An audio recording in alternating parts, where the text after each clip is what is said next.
hili peke yako. Wewe ni baba yetu, ni Mungu wetu. Hakuna aliye kama wewe.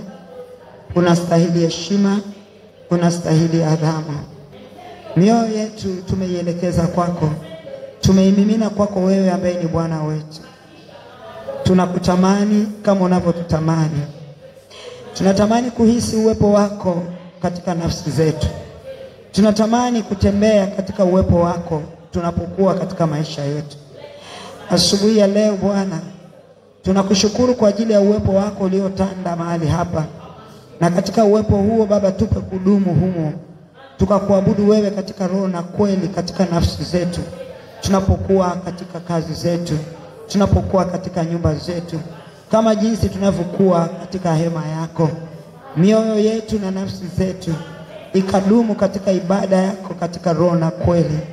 Tukikushukuru, tukikuadhimisha, tukikutukuza wewe peke yako, maana ni wewe unastahili.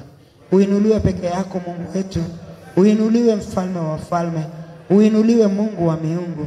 Uinuliwe Mungu usiyeshindwa.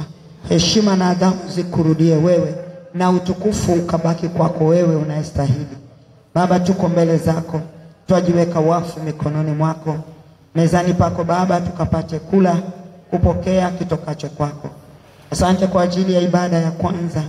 Umesema na kanisa, umesema na mioyo yetu, umesema na fahamu zetu, na mwenye masikio tumesikia. Kwa uweza wako wa pekee tunaomba ukatupe neema ya kukaa katika hayo, na hata sasa unapokwenda kusema nasi, tujalie neema ya kusikia, kuelewa, kupokea, hata tuweze tena kwenda kuyatendea kazi. Huu ndio mwendo wetu wa wokovu, nasi tunajiweka wakfu mikononi mwako. Ukatupeleke katika hatua zako kupitia neno lako unaloliachilia kwetu kila itwapo leo. Ni kwa utukufu wako Baba, tunajitiisha sasa mikononi mwako. Katika mbawa zako katufunike, katika madhabahu yako tunakaa. Njoli wako najikabidhi mikononi mwako Bwana, ukanene kupitia kinywa changu. Kanitumie tu kama chombo kwa utukufu wako, katika jina lako Kristo. Ninapojiungamanisha sasa na kila nafsi iliyoko mahali hapa, na kufungamanisha na madhabahu yako ya mbinguni, yale unaokwenda kuyaachilia kwa ajili yetu Bwana, yakapenye katika mioyo yetu, na yakapate nafasi na makao ya kukaa. Kwa utukufu wako Baba, tujiweka wafu sasa kwenye miguu yako tunakaa, ukapate kusema nasi. Kwa jina lako Kristo Yesu tumeomba na kuamini, na wote tuseme amen. Amen.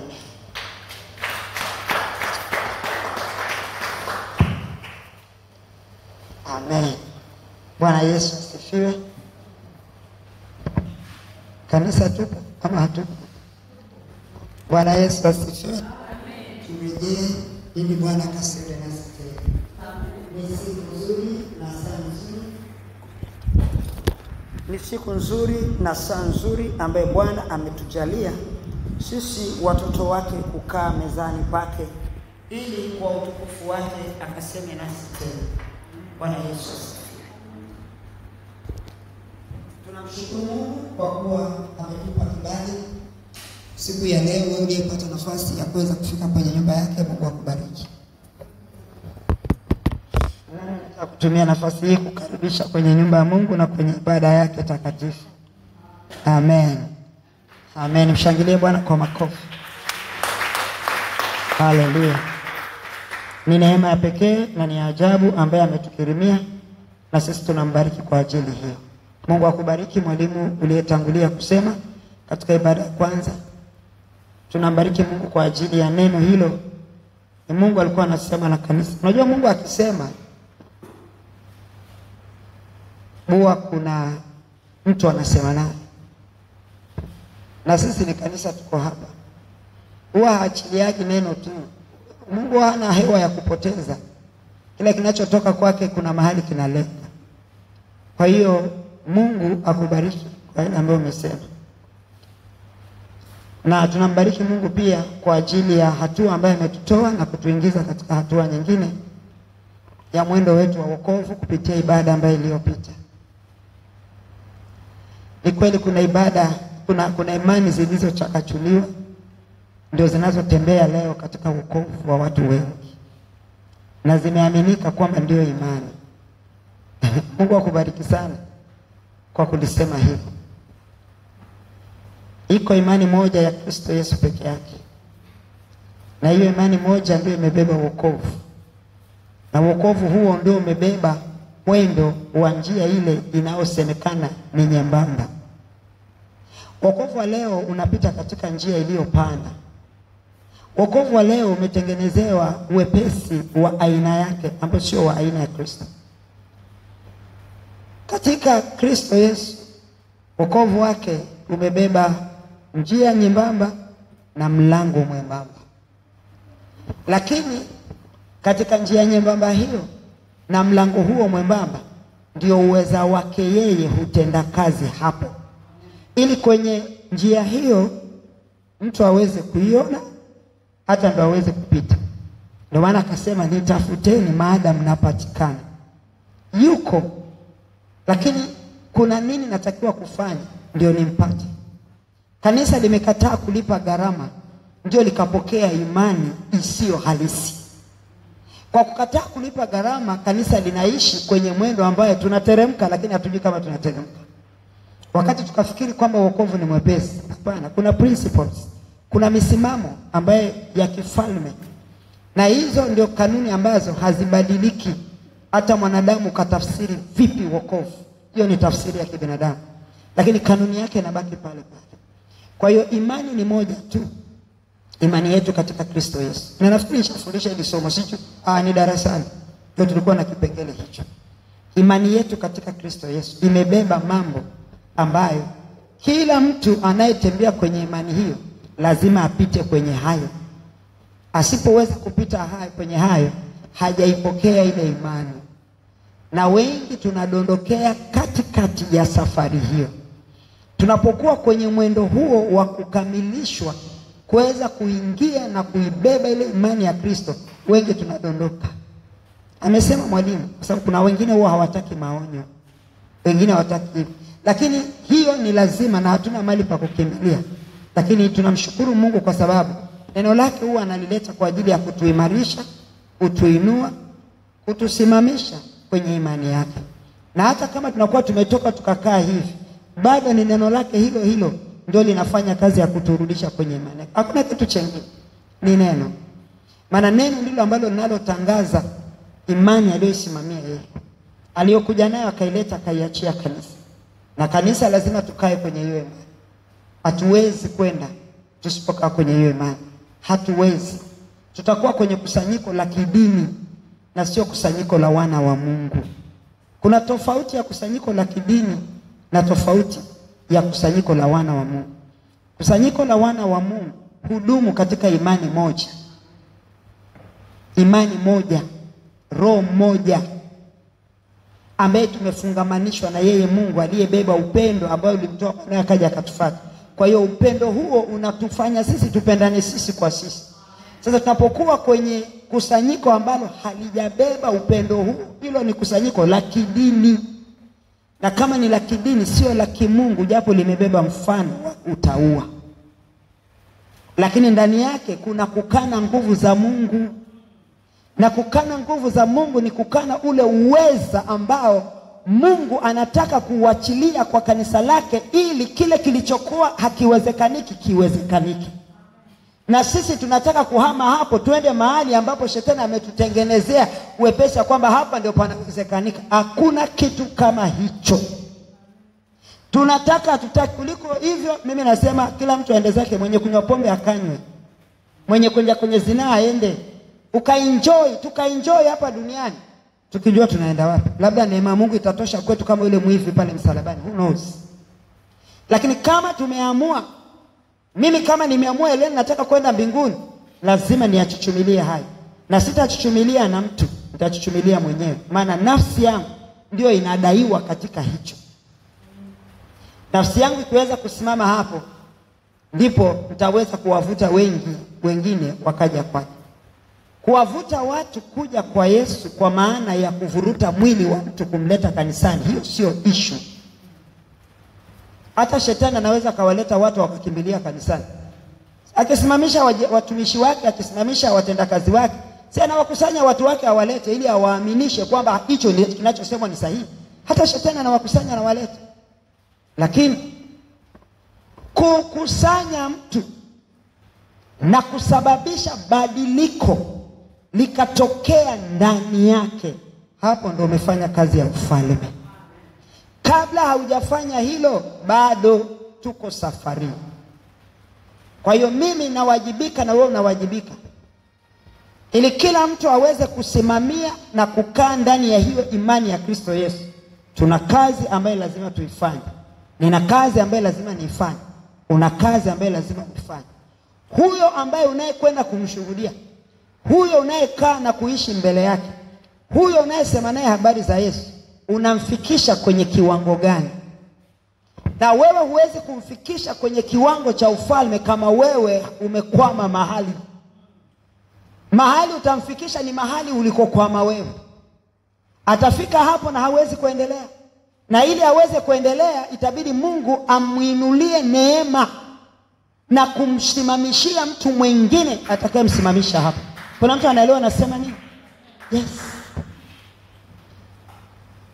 Ndio maana tunasema kabisa, hata swala la kusema kuhubiri, kufundisha huko, sio kushuhudia huko mitaani, tunafanya hiyo kazi, lakini lazima tuifanye katika ufahamu, tukijua kwamba tunatafuta nini.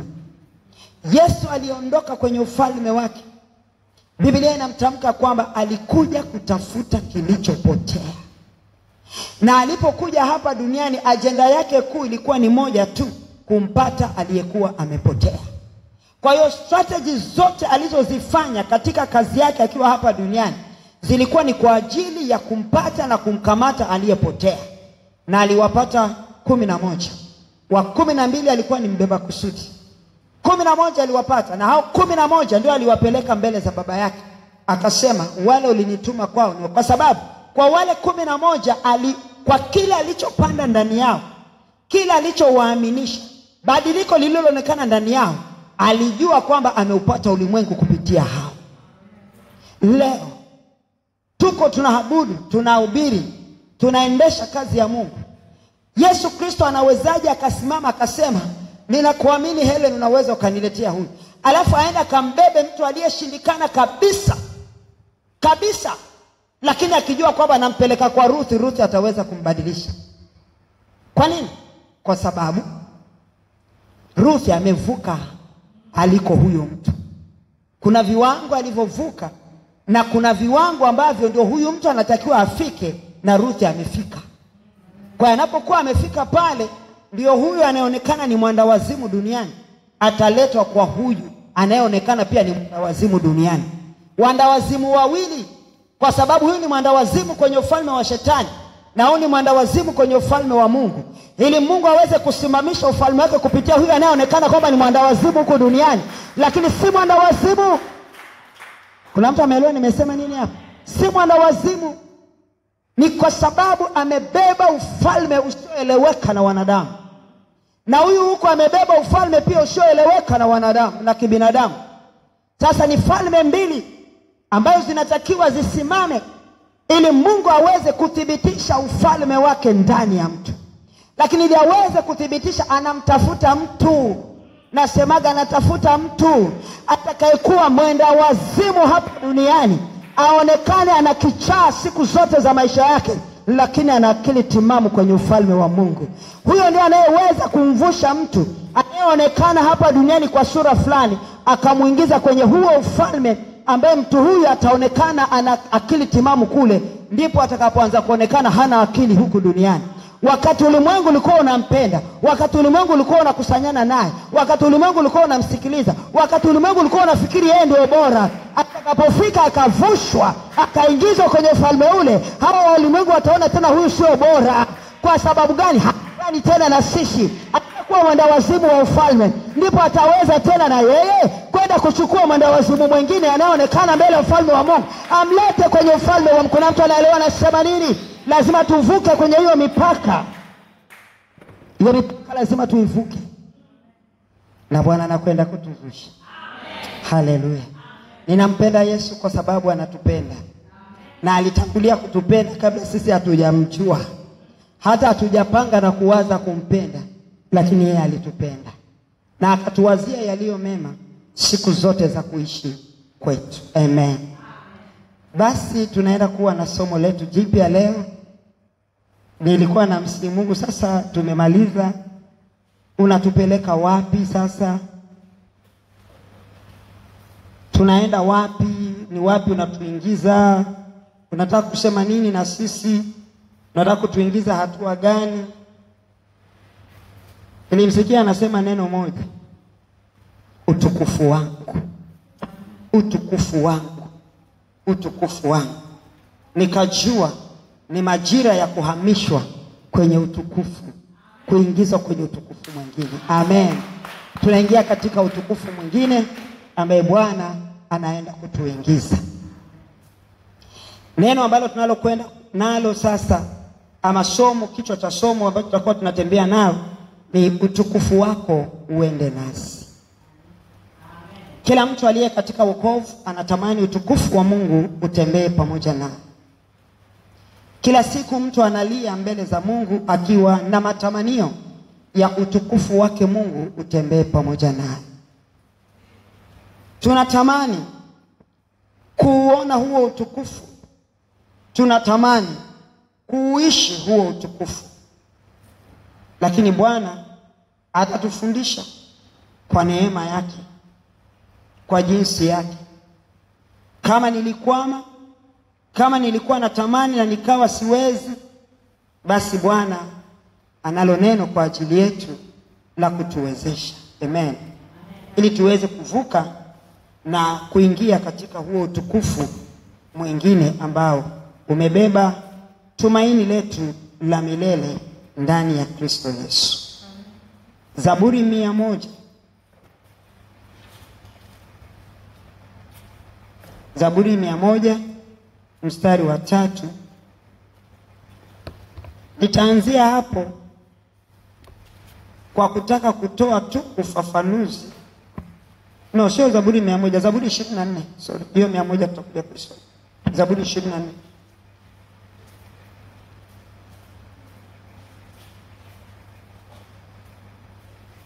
Anza na Zaburi 24 na tutakuja kwenye Zaburi 100. Zaburi 24 mstari ule wa, nafikiri nianze tu mstari wa kwanza ili kuleta maana halisi. Zaburi 24 inasema, nchi na vyote vijazavyo ni mali ya Bwana, dunia na wote wakaao ndani yake. Maana ameiweka misingi yake juu ya bahari, na juu ya mito ya maji aliithibitisha. Ni nani atakayepanda katika mlima wa Bwana? Ni nani atakayesimama katika patakatifu pake? Mtu aliye na mikono safi na moyo mweupe, asiyeinua nafsi yake kwa ubatili, wala hakuapa kwa hila. Atapokea baraka kwa Bwana na haki kwa Mungu wa wokovu wake. Hiki ndicho kizazi cha wamtafutao, wakutafutao uso wako, e Mungu wa Yakobo.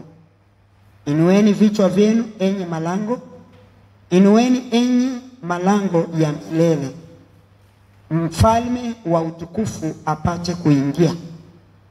Ni nani mfalme wa utukufu?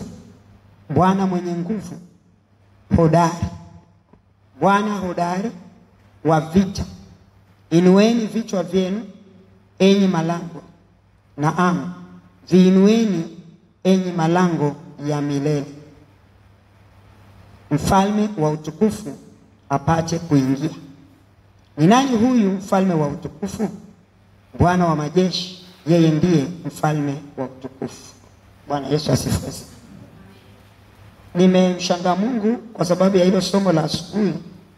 Niseme lilibeba maandalizi mazuri tu ya mahali tunataka kuingia. Sababu kuzungumzia swala la imani, ninapokuwa imani imepungua ama imekosekana, ni ngumu kwa Kristo Yesu kukaa ndani ya mtu. Sababu kinachotufanya tuweze kumbeba, yani kumruhusu akae bila imani, Sifundishi na connect hapo, maana ni barabara ameitengeneza ambayo ndio naanzia hapo na connect mimi kamba hapo. Bila imani hakuna mtu anaweza kumbeba Kristo, kutembea na Kristo, kwa maana kuishi naye, kukaa ndani yake. Kwa nini? Kwa sababu Biblia imetuambia kwenye Waebrania ile sura ya 11 kwamba mstari wa kwanza kwamba imani ni bayana yale ya mambo yasiyoonekana. Yaani mambo hayo hayapo, lakini imani inazungumza habari ya mambo hayo. Na ni mambo ambayo yanayotarajiwa, lakini imani inazungumza habari ya hizo. Lakini mstari wa 6 anasema sasa, hiyo Waebrania, mtu anayemwendea Mungu, jambo la kwanza, yani kabla sijatoa mguu wangu kumwendea Mungu kwa maombi, yani nikisema mguu, wacha hizi kelele tunapiga tu tuliookoka, tunajua tu kuomba. Kabla sijainua mguu wangu wa maombi, sio huu mguu wa maombi, nikauinua, nikaanza hatua ya kwanza ya maombi, ndani yangu lazima niwe nina kitu na kitambua, ili ndipo niweze kukiamini, ndipo sasa niondoke niende kwake. Hakuna mtu anayekwenda kuomba kitu kwa mtu asiye kuwepo. Kuna ilishawahi kutokea hivi? Wewe ulisikia mtu amekufa siku nyingi, alafu wewe ndio unatoka unasema naenda kumfuata fulani nitaje aliyekufa, naenda kumfuata Maufi anikopeshe na shida 50,000. Naenda kumtafuta Maufi anisaidie katika hili. Naenda kumtafuta Maufi anisaidie katika hili na lile na lile. Naenda kumtafuta Maufi aje atukalishe aweze kutatulia hili tatizo. Kuna kitu kama hicho? Hakuna mtu anayekwenda kuomba kitu kwa mtu ambaye hayupo. Sasa ili niweze kwenda kuomba lazima awepo. Na sio kwamba awepo mahali kwengine, awepo kwangu mimi.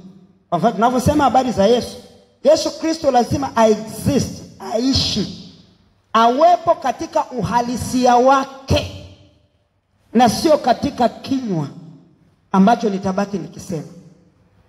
Sasa kwenye kinywa ndio tunakimbizana na maombi tusiokuwa tunajua yanaenda wapi. Kitu kidogo tu mtu ana sawa. Nilishasema na narudia tena, hakuna haki inatolewa kwa maneno yaliyotamkwa. Haki inatolewa kwa sababu kuna mtu aliamini. Ibrahim alihesabika kuwa baba wa imani kwa sababu alimwamini Mungu. Alimwamini. Hakuhesabiwa kuwa baba wa imani kwa sababu kuna mazungumzo walikaa wakazungumza. Baada ya mazungumzo, baada ya maneno, baada ya maelewano, baada ya maneno yote, Ibrahimu aliingia kutendea kazi kile ambacho alikuwa hana uhakika nacho, lakini akakiingiza kazini na kikaleta majibu. Sasa hatuwezi kuhesabiwa haki kwa maneno ya vinywa vyetu, la hasha. Japo pia inawezekana kama yametoka ndani ya kibao cha moyo. Kwa sababu ili yale maneno yaweze kuhesabiwa haki, narudia tena, nilishasema sana, mahali pa kwanza ambapo Mungu huelekea ni kwenye kibao cha moyo. Anapenya kule ndani kwenye chemba. Moyo una chemba, una mahali pa sirini panapohifadhi hata yale ambayo hayawezi kuonekana, yani hayapandagi. Mtu anaweza kawa na tabia fulani fulani ikawa ni rahisi tu. Biblia inasema kimjazacho mtu moyoni ndio kinachomtoka. Kwa hiyo ni rahisi tu kinatoka.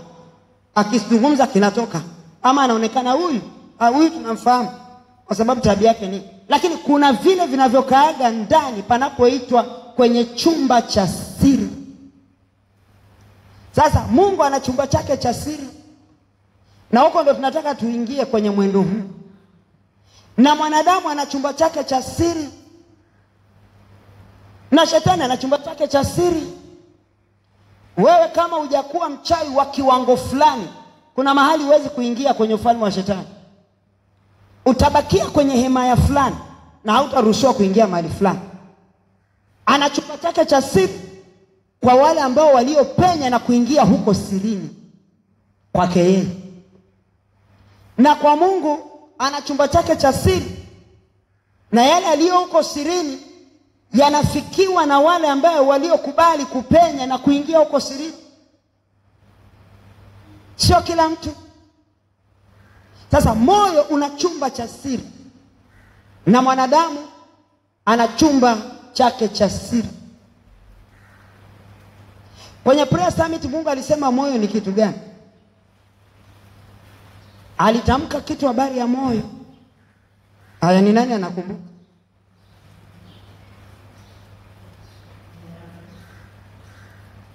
Mbali na mdanganyifu alisema nini? Wale tulikuwa prayer summit.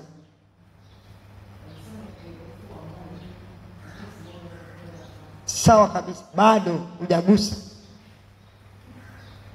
Bado. Asante. Alisema nini? Kichaka. Hilo ndio alikuwa analitafuta. Alisema ni kichaka kinachoficha udhalimu wa mtu usioweza kuonekana katika ulimwengu wa damu na nyama. Unafichwa kwenye hicho chumba cha siri. Ndio hicho kichaka. Sasa tulikuwa tunajifunza ile wakati wa prayer service, ambapo hapo hakuna mtu anafika hapo. Hata huyo mtu mkasema mnamkaa naye mnamuombea, mtamuombea, lakini hamtaweza kuingia hapo. Maana ni mahali pamebeba kumbatio lake. Amepafanyia hivi. Yeah. Ana watu wake special wanaoweza kufika hapo. Wale wanaofanana na yeye walioweza kufika hapo. Kwa hiyo mtu ana vitu vyake vya sirini anavyoishi navyo, anavyovifanya, ambavyo hata akija kanisani hapa hamwezi kumjua kama huyu mtu ni nani. Nyinyi mtaona kile kinachoonekana kwa nje. Atalia, sijui atagaragara, sijui ataomba, sijui atafanya nini. Mtayaona hayo. Lakini kule ndani kwenye chumba chake cha siri kuna kitu amekihifadhi. Anayeweza kuchokonoa pale ni Mungu mwenyewe. Na Mungu huwa anachokonoa pale wakati huyo mtu amegusa mahali. Akigusa mahali ambapo hapatakiwi kugusa, ndio Mungu analipua hicho kichaka. Anakilipua, vitu vinatoka nje. Ndio mtu anaweza ukajua